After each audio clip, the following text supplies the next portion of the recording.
Hi,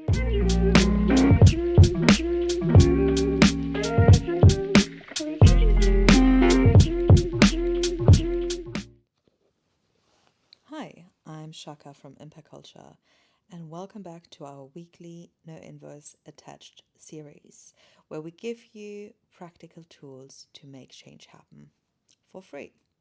Last week, we focused on how to kickstart or refresh your DEI strategy. If you missed it, be sure to go back and catch up. Today, we're focusing on something equally important and often overlooked: accountability. Because even the best strategy in the world won't work if no one owns it. Let's unpack how to create real structures of responsibility and why that matters.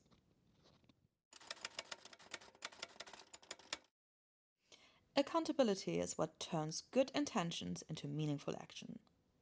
Too often, DI work gets assigned to passionate individuals with no power, or left floating between HR and comms with no real ownership, or siloed to a single DEI lead. And then we wonder why progress stalls.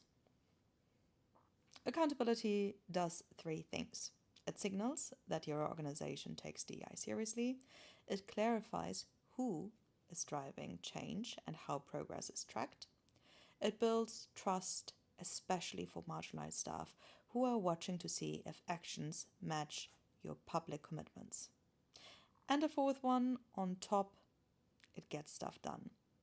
Put simply, no one is above or outside of inclusion work. Everyone plays a role, but someone, or ideally several people, must be tasked with driving it.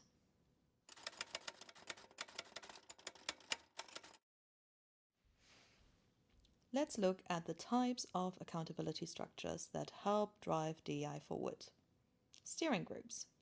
These cross functional teams bring together voices from different departments and ideally from different levels of seniority to guide implementation. They meet regularly, monitor progress, and feed into leadership decisions. Named leads assign clear owners to each DEI priority. For example, if one of your goals is around inclusive recruitment, who is leading that work and how will their success be measured? Departmental champions. Accountability doesn't stop at the top. Local champions or DEI role models within teams can help translate strategic goals into relevant actions for their area. Board oversight. Your board or senior leadership team should hold ultimate responsibility. This includes reviewing progress regularly, championing resourcing, and being held to account themselves. Accountability should show up in job descriptions, appraisals, meeting agendas, and most importantly, in people's calendars, because if no time is being dedicated, the work won't happen.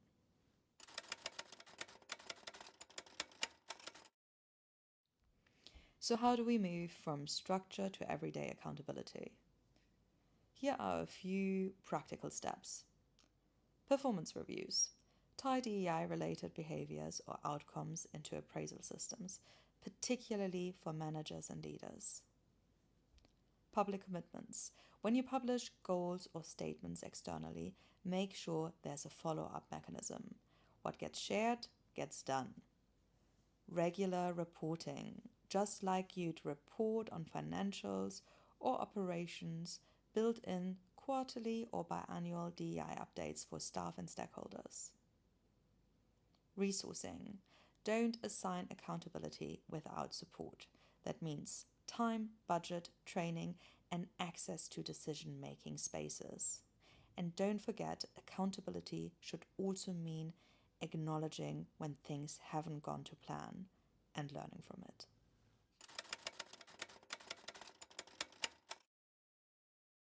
If your organization doesn't yet have an accountability structure in place, start with this. Map your DEI goals, and for each one ask, who currently owns this? Who should own this? What support do they need to deliver? From there, set up a small working group. It might include your HR lead, a director, a staff network rep, and task them with designing a light touch accountability model. You don't need a perfect structure right away, but you do need clear roles, active leadership, and regular check-ins.